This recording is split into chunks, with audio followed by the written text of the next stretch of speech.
Goeiedag, welkom bij Lee of Yeah. 4 studentondernemers hebben een plan. Een plan voor een product. Een product dat iedereen volgens hen wil hebben. Ook u, al weet u het misschien zelf nog niet. En dat product, dat plan en dat hele bedrijf eromheen, dat gaan ze pitchen voor een jury. En dan maar hopen dat die jury net zo enthousiast is. En wie zit er in die jury? Onze jury, dat zijn 4 ervaren ondernemers. Deze. Mark Kootjans werkte in de harde Amerikaanse financiële wereld voor de Rabobank en is nu de baas van Rabobank Maastricht. Vorig jaar stond hij in de goudhaantjes top 100. Peter Doveren maakte carrière binnen Vodafone, waar hij nu de baas is van zo'n 1000 mensen die klanten tevreden moeten houden. Oftewel, die Joep van het Hek buiten de deur moeten houden. Desiree van Bokstel is mede-eigenaar van een jong private equity fonds. Ze heeft als hobby hardlopen. En ze hoopt dat haar investeringen in het MKB ook hard gaan lopen. Matthijs Mennen is registeraccountant en hij weet dus alles van cijfers en gezonde bedrijfsvoering. En hij noemt zichzelf een dienstverlener met ambitie. En hier zitten ze, onze juryleden. Matthijs, zelf ervaren ondernemer zoals we net hebben gezien. Waar ga jij vooral op letten bij al die studentondernemers die hier voor jullie gaan pitchen? Ja, waar ga ik vooral op letten? Wat mij opvalt dit jaar is dat er enorm veel ideeën bij zijn die gericht zijn op internet, die te doen hebben met social media. En dan ben ik altijd op één ding heel erg gefocust en dat is het verdienmodel. Hoe gaan we er daadwerkelijk in de business ook een rendabele onderneming mee maken? Want dat is lastig in die hoek. Geld dat is verdienen. niet altijd evident, laten we het zo zeggen. Ja. Nou, we gaan naar ze luisteren. We gaan ook vooral die vragen aan ze voorleggen. En onze kandidaten. En dit is de eerste.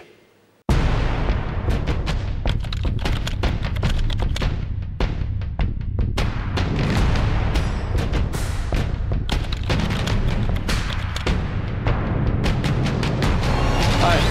Hi. Welcome. Thank you. My name is Leon. Peter. Hi. Julius. Welcome. Hi. Well, you have 1 minute exactly to pitch your idea for the jury. Yes. Good luck. Thank you. Hello, I'm Peter Verhalen. This is Julius Hofstadter, and we're here representing Mini3 Holding. Now, you might be wondering, what are we about? Well, let's start with the product. So I would like you to envision right now a scenario that a close friend of yours or perhaps a relative has a special occasion coming up. This could be a birthday, this could be a wedding, this could also be the purchase of a new house. You want to get them the right present. Now, most people, what they do is they go buy something like a bottle of wine. It's nice, but it's not very original, boring, and it's easily forgotten. So what you want to do is you want to get something new, something fun, something exciting, an experience. You want to get them a Mini3. Now, this product right here has already been nominated for multiple innovation awards in the Netherlands. And a matter of fact, the company Mini3 is located in Limburg, and the production of the Mini3 takes place in Limburg. Now, when my team discovered Mini3 recently, we found out there's an opportunity because they only exist in the Netherlands. So what we want to do is we want to help expand Mini3 to other markets. So with your help and together with Mini3, my team would like to set up Mini3 Holding to expand to Europe and beyond. And to experience Mini3, we would like to present you a Mini3. It's an act of giving and receiving. It's a nice gift. You might want to give it away since it's the best part. Giving a Mini3 is the nicest thing about a product. That's a present. Wow. Very kind. Thank you very much. Thank you. You're the first candidate to try to buy itself into the jury by giving a gift. Well, the point of a Mini3 is that it's not about buying it for yourself for personal use, but more so for giving it. It's meant as a gift. So, if I understand it correctly, you are not the Mini3 company itself. You Indeed. are selling Mini3 in Germany. So you're the sales arm for Mini3. How are you going to approach the German market? It's a giant country. They went to fairs, to markets, and there they gathered loads of flyers. They sold a few trees, but every tree is being sold. People will see it, and since it's a gift, it will kind of mouth to mouth goes further. Yes. Also, affiliate. We think there's loads of internet shops which have gift shops in the internet, and we think affiliate is a very nice thing. They have we would do the drop shipment for them, or basically Mini3 does it, and of course the cut is being split up between the partners. Desiree, are you enthusiastic about the business idea? Well, I'm still wondering, this is a business-to-consumer idea? Yes. Exactly. Why not do it through business-to-business? Why not go to the garden shops, etc.? people, when you go to the garden shop, they go something to buy for their garden. They want to buy, I don't know, some big trees and so on. This is a present which you should, give to somebody else. The business-to-business part really here is very interesting, that business buy these presents, they have bought them here from the Netherlands as well, for their employees. Thus, now Christmas is coming up. We hope we can launch our website. Last questions for you, Peter. I love the idea. I love the product. I hear but I think it's great. And, as you used to say, this is a trick you can do for a year. This is potentially a hype. We're always looking for the next best gift instead of the tie and the bottle of wine, all very well known. So how are you going to prolong your life cycle? The second birthday in a row that I get a tree, I'm not really happy man. But you can put them as a hedge. You will have your own fruit plantage. Right. So, and it's super healthy. It's your own product, more or less. The jury is going to talk about this. We'll debate this. Thank you very much. When last we thought of it? Especially the 1 minute. We got it in there. If it's out there, people will buy it, they love it. They see it from, you have a mini tree standing in your front garden, and other people say, oh no, what is it? It's a mini tree. It's like, is it your own apples? And yeah, and like, oh. This is how it goes, and that's how it went in the Netherlands. And yeah, Germany, Netherlands, quite similar. Dit is niet het bedrijf zelf. Hè? Het is een wederverkoop wat ze starten. Ja, en distributie kan wel goed zijn, maar dan moet je massa maken. Maar nou, zet dit bij bloemisten, bij tuincentra neer en het verkoopt, denk ik. Ik denk dat er een massamarkt voor is. Ja. Leden van de jury, wij gaan kijken en luisteren naar onze volgende kandidaat.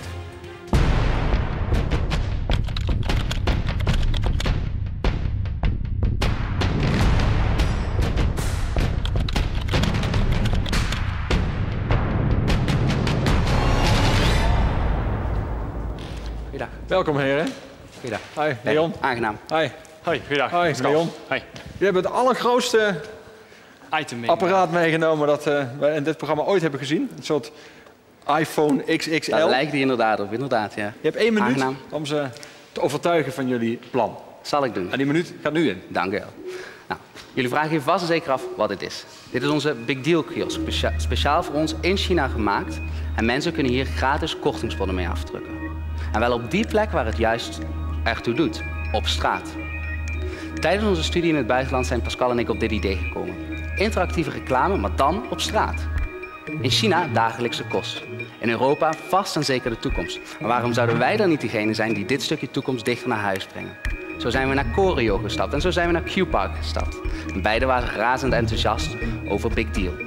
Scan uw parkeerticket en krijg gratis 3 kortingsbonnen. En we hebben het getest.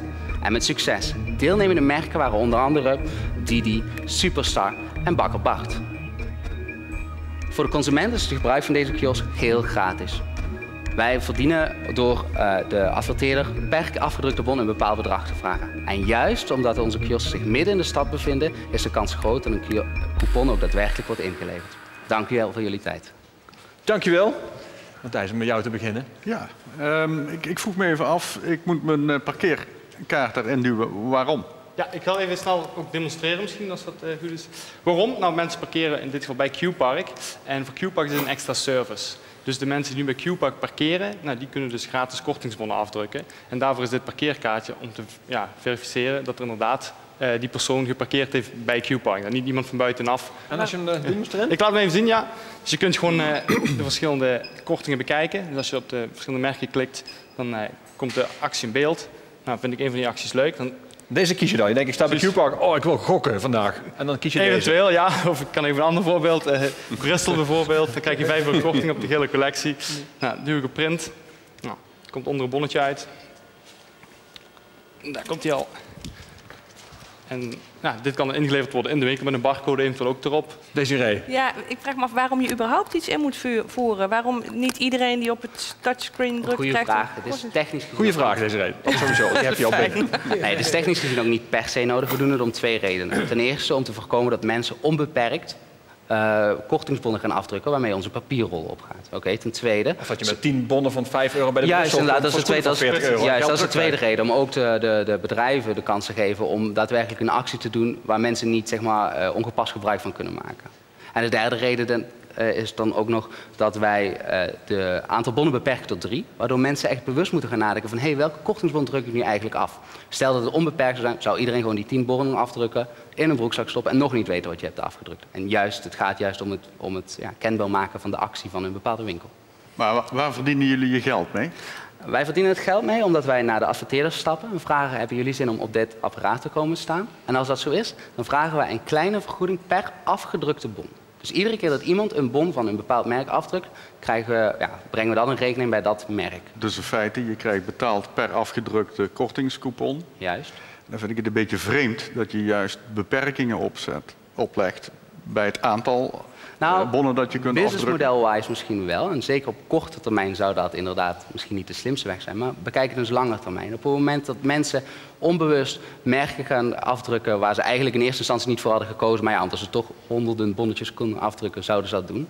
Dan zou een adverterende partij zeggen, maar luister, jij hebt gezegd dat ik zoveel bonnetjes heb afgedrukt, maar ik heb er echt maar een beperkt aantal binnengekregen. Dus op lange termijn is het juist slim om er restricties op te leggen, om mensen echt doelbewust een bepaald merk en daardoor een bepaalde winkel te laten kiezen. Iedereen heeft al minimaal 1 scherm bij zich. Kunnen we dat scherm niet gebruiken in plaats van een grote iPhone op? Vind je eigenlijk al ouderwets bijna, begrijp ik? Iedereen tegenwoordig zelf al. Ja, het is terug in de tijd. Mensen hebben een smartphone dat tegenwoordig bijna geen andere telefoons meer verkocht worden. Maar hoeveel mensen gebruiken echt al die functies van die smartphone? En daar is onderzoek naar geweest. En dat valt gewoon heel erg tegen. Iedereen zegt altijd, iedereen is tegenwoordig mobiel en internet. Maar vaker gaat het niet verder als e-mailen met je smartphone. Ja, klopt. Dankjewel. Dank u wel. Goed, dank jullie wel. Dus jullie gaan in overleg. Dank je wel voor jullie tijd. We komen hem zo terugbrengen. Dank je wel. Goeiedag. Hoi. De jury was toch wel kritisch, hè? Zeker, ze waren zeker kritisch. We hadden ook niet anders verwacht. We hebben dergelijke vragen al wel eerder gekregen natuurlijk, toen we met investeerders aan tafel zaten. Maar ik denk dat we ons goed weten te beargumenteren en dat we deze punten goed kunnen verdedigen. Die krijg je niet cadeau, Desiree. Nee, dat is jammer. Maar als ik een vanalist ben, dan gooi ik daar een steen doorheen of ik print al die bonnetjes uit en dan is het kapot. Ik snap niet waarom je zo'n ding neer wil zetten. Nou, ik vond de vraag van Peter een heel terechte, maar ik vond wel de reactie erop. In de zin, als wij nu het merk, zeg maar de toepassing Big Deal hiermee in de markt kunnen zetten, dan kun je vervolgens wel overschakelen. Nee, ik ook. Ja, dat is dapper. Ja. Nou ja, ik vond het wel een goed verhaal. Ik vond ook het antwoord op jouw vraag vond ik goed.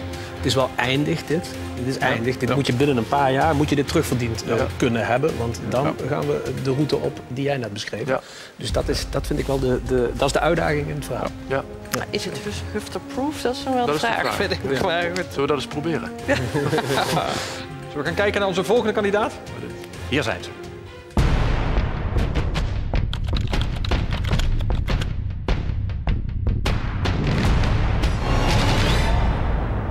Hallo. Hoi. Hey. Leon, welkom. Jeroen, hallo. Je bent even de weinige die alleen komt. Ja. Betekent ook dat dit bedrijf alleen jou vertegenwoordigt? Nee, mijn compagnon moest werken. Dus ik sta er in principe alleen voor. Je hebt 1 minuut om jouw plan te pitchen. Succes. Perfect. Goedenavond. Ik ben Jeroen Scherders en graag wil ik praten over Source Direct. Industriële MKB'ers zijn continu op zoek naar nieuwe leveranciers en nieuwe verkoopleads. Door de globalisering en korter wordende levenscycli komt het onder druk te staan. In principe vinden verkopers en inkopers elkaar op 2 manieren. De eerste is de traditionele manier, via eigen netwerk en eigen organisatie. De tweede manier is via internet, via industriële zoekmachines en industriële marketing. Ze maken dus de keuze tussen of geverifieerde informatie via eigen netwerk of veel informatie via internet. Source Direct breekt door deze afweging door het beste van beide werelden te combineren.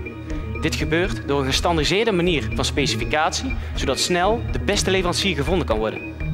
De inkoper en de verkoper heeft in alle tijden compleet inzicht in de selectieprocedure, de status en de eventueel te nemen actie. Aan de verkopende kant krijgt hij de sales leads passend bij zijn bedrijf. Wij zijn Source Direct, linking the stars.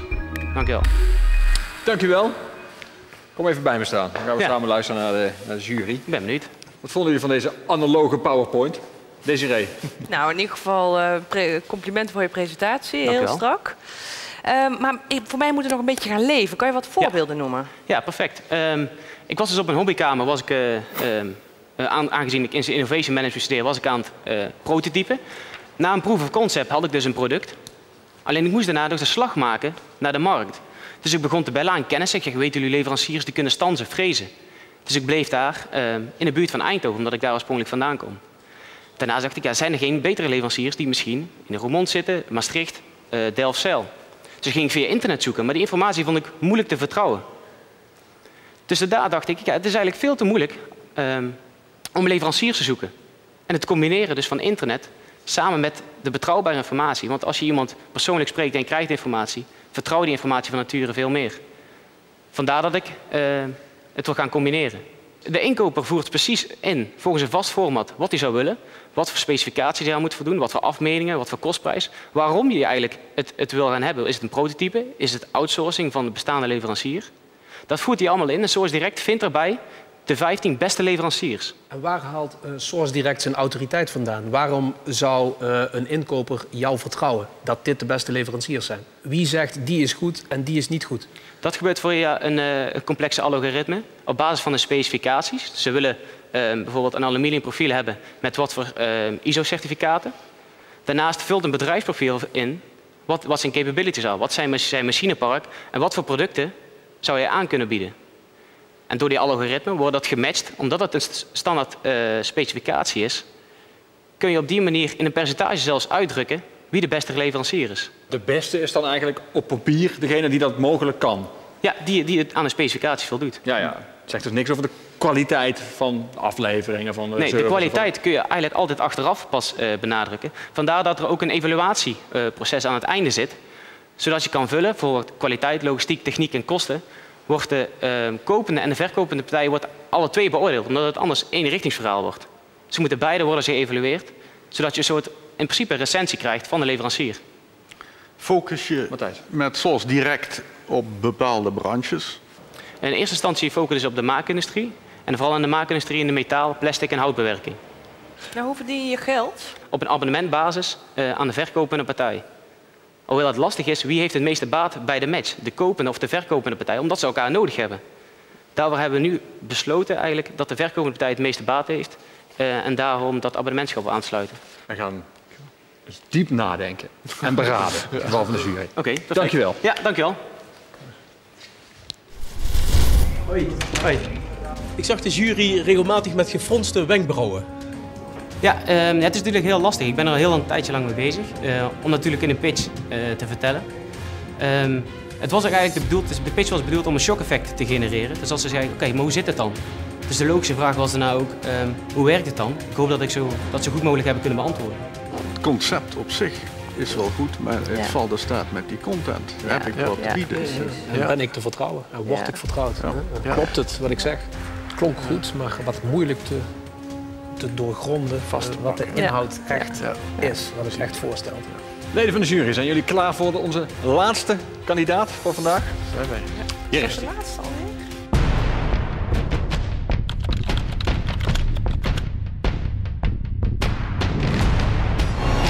Hi. Hallo. Hey Jon. Pieter Strulens. Zet hem even neer. Ja. Hi. Hallo. Je mag daar gaan pitchen voor de jury, maar Ja? ik zou bijna denken dat je gaat spelen voor de jury. Dat zou ik heel graag doen, maar ik denk dat is niet toegelaten. Of... Alles mag. Nou, Het moet allemaal binnen een minuut. Het moet allemaal binnen een minuut gebeuren, dat is al heel weinig natuurlijk. Nou, je hebt een minuut om je verhaal te doen voor de jury. Prima. Succes. Dank u wel. Goedendag, ik ben Dieter Strulens. Ik heb het bedrijf Chez La Main opgericht enkele maanden geleden. En ik ben zelf conservatoriumstudent hier in Maastricht. En tevens ook nog psychologie doe ik erbij als een tweede studie. En dat bevalt me enorm. Maar nu over mijn verhaal. Ik heb een bedrijf opgericht dat intermediair kan gaan fungeren. Als een bedrijf dat kan kijken naar wat voor netwerk hebben we, wat voor muziek kunnen we presenteren, hoe kunnen we mensen samenbrengen, getalenteerde conservatoriumstudenten, hoe kunnen we die verenigen om dan ook rendabel concerten te gaan geven, zodat we eigenlijk het hele idee van subsidies voor cultuur in dit concept gaan ontkrachten, waardoor we dus helemaal vrij worden dat we eigenlijk muzikaal gaan vermarkten. We gaan dus live optredens vermarkten voor klanten die dus allemaal blijkbaar heel graag ook ons willen boeken en dergelijke. We hebben al een heel aandeel aan klanten ondertussen, 2 concerten per week, dus dat gaat erg goed, mond-tot-mond reclame. Dus dat is het concept wat ik presenteer. Een minuutje, hoor, dat is zo snel voorbij. Zo snel, hè? Sneller dan je denkt. Ongelooflijk. Ja. Maar een cultuur bieden die niet afhankelijk is van subsidies lijkt me extreem goed bij de tijdsgeest passen. Precies, ja. Het lucratief maken van concerten, dat klinkt heel ambitieus, maar volgens mij probeert heel cultureel Nederland dat al. We gaan maatwerk bieden. We gaan kijken wat willen ze horen, welke instrumentatie, welke bezetting, welk genre. En dan gaan wij maatwerk bieden aan die klanten. En dat is een concept dat volgens mij werkt en waar ik ook alleen in Limburg als enige binnen de Euregio actief ben. Ik ken geen directe concurrentie op dat vlak. Dus dat is iets wat volgens mij enorm aanspreekt en wat nieuw is. Wat innovatief is. Wordt het een hogere prijs die je gaat vragen voor het optreden? Omdat wij conservatoriumstudenten zijn, kunnen wij eigenlijk, omdat we niet afhankelijk zijn van een vast salaris, wat bij heel veel ouderen wel zo is, dus mensen die echt afhankelijk zijn, verplichtingen hebben en dergelijke, die moeten natuurlijk hun hele kost daarmee verdienen. En wij kunnen als bijverdiensten zeg maar vrij lage prijzen vragen, waardoor dat aantrekkelijk wordt voor klanten. Dus het is vooral aantrekkelijk nu jij nog ongehuwd bent en geen 3 kinderen hebt. Precies, en ik hoop dat dat nog even blijft. Ja. Maar daar haal je wel bij mij een kernvraag naar boven. Ben jij van plan om hier een serieus bedrijf van te maken? Of is dit een leuke bijverdienste voor je studietijd? Ik wil via de bijverdienst hier een serieus bedrijf van maken. Dus ik wil zorgen dat dit uitgroeit, regionaal, liefst ook nog een klein beetje met wat filialen, wat faciliteiten. Dus dat we echt gaan uitbreiden met dit concept. Dat ik een groter netwerk krijg, dat ik ook mensen kan nemen uit verschillende regio's, die samenbreng voor een concert. Maar dus helemaal, u vraagt wij draaien. Dus als ik zeg, ik wil het hele oeuvre van Bruce Springsteen hierop horen, maar dan andersom gespeeld. Prima. Ja, met de vraag, kan dat? En dan zeggen wij, dat kan of dat kan niet, want we gaan geen half werk doen. We gaan kijken, kunnen we dit doen? Ja. Tailor-made live music is eigenlijk de term wat we gebruiken. Dus alles tegenwoordig is ook enorm in als het tailor-made is. Maar daar zijn natuurlijk heel wat stappen voor nodig. Financiële middelen en cursussen natuurlijk, maar dat is allemaal een planningsproces. Ik ben eind augustus begonnen dit jaar, dus ik ben inderdaad in de loop om dat uit te breiden tot iets heel moois. Dank u wel. Dank u wel. Neem een instrument mee? Ik zou hem zeker meenemen, ja.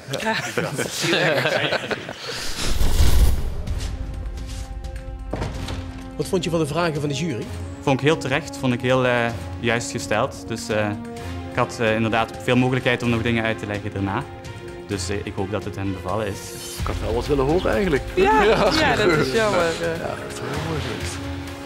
Enthousiaste gast. Ja, heel charmant. Maar vooral vaktechnisch, om het maar zo te zeggen, aan de inkoopkant bezig en te weinig aan de verkoopkant. Ja. Kunstenaar, geen zakenman. Ja, dat zie je natuurlijk vaak. Dat zie je vaak. Ik vraag me serieus af, misschien voor bedrijfspartijen, dat zou kunnen, maar bruiloften. Ik ga natuurlijk niet iemand inhuren voor mijn bruiloft waarvan ik niet weet waar die mee aan gaat komen. Dan ga je kijken, gericht kijken naar wat je wil hebben. En dus ik denk dat hij daar wel degelijk mee concurreert met gewoon de bands. Eens. Maar ik denk ook dat dat te maken heeft met onbekend is onbemind. Hè. Het zal bekend moeten worden. Ja.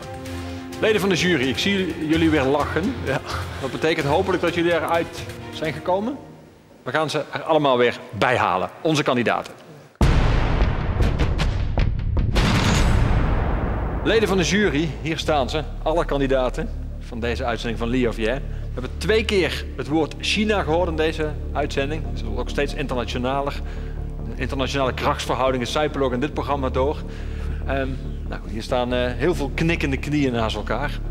Dus verlos ons uit deze spanning. Matthijs. Ja, nou, verlos ons uit deze spanning. Allereerst felicitaties aan allemaal. Jullie hebben het ons bijzonder moeilijk gemaakt. Ik kan het ook omdraaien. Jullie hebben een bijzonder moeilijke pool gelood. Wie is het dan uiteindelijk geworden? Big deal. Proficiat. Proficiat wel, hè? Proficiat. Deze is voor jullie, de cheque. En natuurlijk de champagne. Dank je. Jullie gaan eerst heel veel champagne drinken. En dan, morgen, wat ga je nu doen? Morgen gaan we weer verder met de business creëren. Er is nog heel veel werk te doen. 80 miljoen consumenten zitten op jullie te wachten. Ja, proficiat. Dank jullie wel. Dank jullie wel. Volgende week zijn we er weer met Lee of Yeah. Weer 4 student-ondernemers, weer een kritische jury en weer 4 pitches. Tot dan.